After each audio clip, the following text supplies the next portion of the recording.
Bora, meu povo! Segundo vídeo dessa semana. Nós estamos falando aqui sobre como o Josias terminou de fazer a limpeza em Judá, o Reino do Sul, e em Israel, né? O território do Reino do Norte. O Reino do Norte já está no exílio há muito tempo.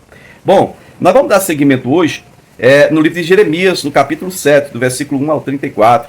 Vamos falar sobre o que aconteceu nesse período de purificação do Josias, que o Josias fez. Vamos falar sobre as profecias de Jeremias, sobre o que Deus falou com Jerusalém, né, com o pessoal do Reino do Sul. Quero lembrar você que, devido ao arrependimento do rei Josias, o Senhor mudou a data, né, do derramamento do juízo dele, dizendo que, já que você se arrependeu, Josias, você não vai ver a desgraça que eu vou trazer do norte, no caso os babilônicos, né, os babilônicos, é o povo, né, o exército babilônico. Eu não vou deixar que você veja a desgraça que eu vou trazer sobre essa terra. Só depois que você partir, aí virá realmente a desgraça, porque eu já decretei isso, não posso voltar atrás, né? Bom, eu quero que você entenda também outro detalhe, é que nesse ano agora, 622 a.C., no ano 622, o profeta Jeremias está com 28 anos, tá bom? E o profeta Daniel, está com 6 aninhos. Basta pegar uma criancinha de 6 anos aí, ver quantos anos você tem. Olha aí para você ter uma ideia do que é uma criança com 6 anos. E o Jeremias com 28, ok? Isso é o ano 622 a.C. Vamos lá, Jeremias capítulo 7, no versículo 1. Na verdade, versículo 2 diz: fique atento, ou fique junto à porta do templo do Senhor e proclame esta mensagem. Que mensagem que o Jeremias tem que proclamar? Olha o versículo 3. Assim diz o Senhor dos Exércitos, o Deus de Israel: corrijam a sua conduta e as suas ações, e eu os farei habitar nesse lugar. Não confiem nas palavras enganosas dos que dizem: este é o templo do Senhor, o templo do Senhor, o templo do Senhor. Mas, se vocês realmente corrigirem suas condutas e ações, e se de fato, né, tentarem tratarem uns aos outros com justiça, ou seja, se houver uma correção da parte de vocês, se vocês pararem de seguir outros deuses, então, né, eu os farei habitar neste lugar. E isso ele tinha que proclamar isso aos gritos na porta do templo. Porta do templo, pastor? Mas da porta do templo para dentro, né? Só os sacerdotes? Sim, por isso entenda. O templo era murado. Do portão do muro para dentro já é porta do templo. Tá bom? Aí quando era tabernáculo, também tinha uma cerca. Tinha uma cerca. Daquela primeira entrada para dentro, a entrada principal, que era virada para o leste, para o nascente, ali é a porta do templo. Certo? E não é como Jerusalém que tinha 12 portas. Não, o templo tinha uma porta de entrada. Tinha a cerca, ou no caso do templo, é um muro, né?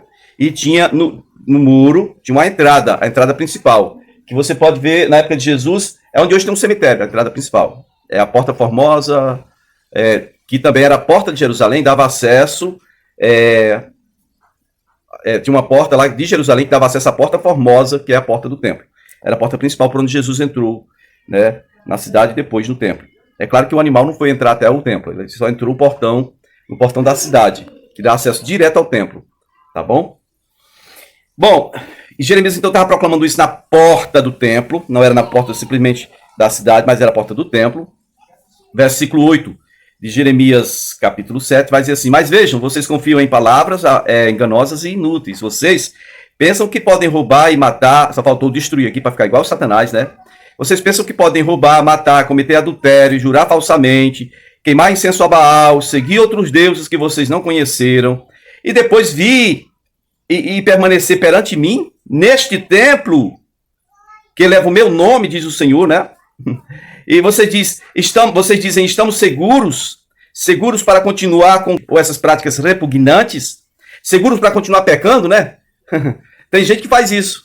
É absurdo, mas tem gente que faz isso. Está dentro da igreja, sabe? Como é que entra na igreja? É física? Não, é pelo batismo. Você entra, você passa a fazer parte do rol de membro da comunidade.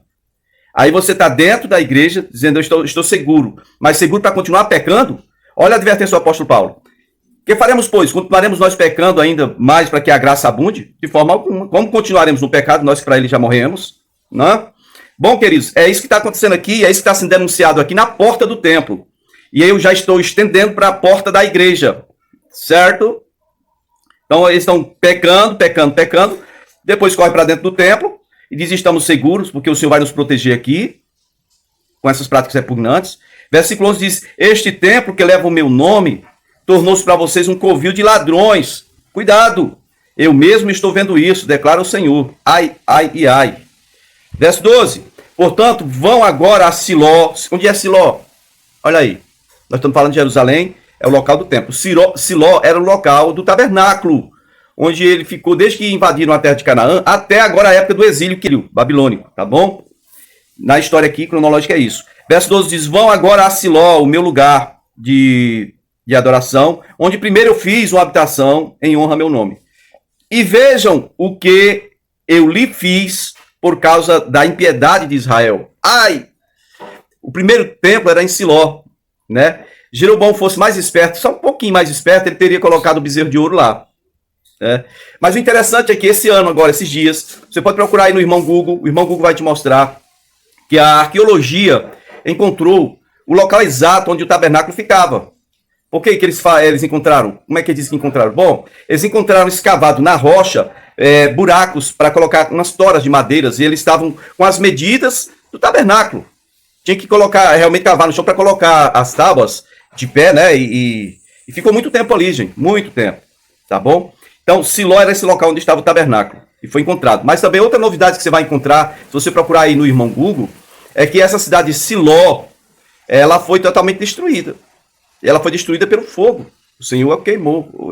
Provavelmente, por causa de inimigos, não tem aqui na Bíblia vamos dizer assim, uma narrativa que mostre detalhadamente como isso e quando isso aconteceu. Mas provavelmente foi na mesma época que tomaram a Arca da Aliança, na mesma época que o Eli morreu. Foi incendiado Siló, tá bom? Por causa de quê? Por causa do pecado, da devassidão, da impiedade de Israel. Tá certo? Versículo 13 vai dizer, mas agora visto que vocês fizeram todas essas coisas que Israel fez, no caso, né?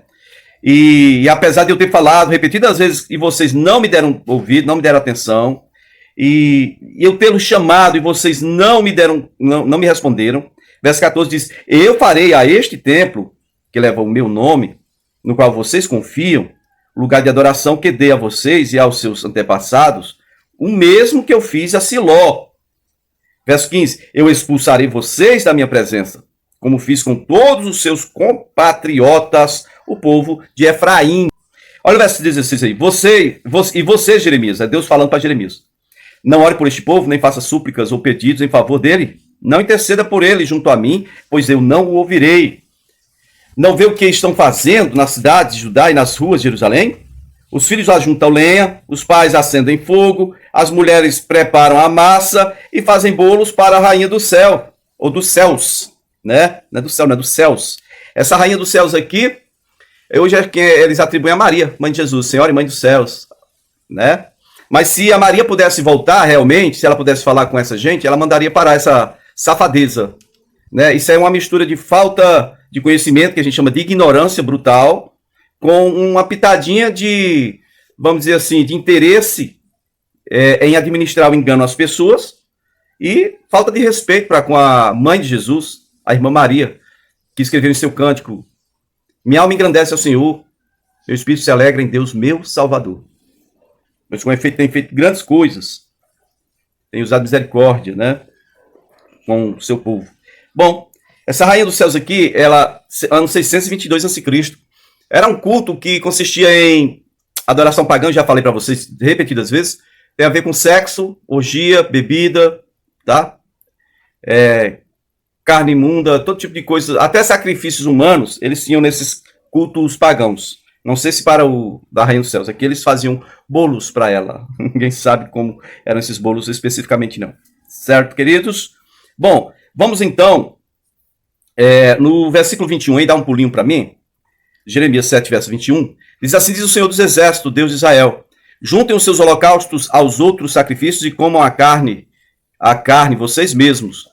Quando tirei do Egito os seus antepassados, nada lhes falei, nem lhes ordenei quanto a holocaustos e sacrifícios. Deles, entretanto, uma ordem, esta ordem, obedeçam-me, e eu serei o seu Deus e vocês serão meu povo.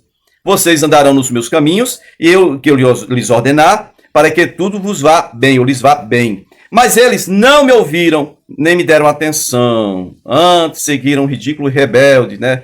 E seus corações maus.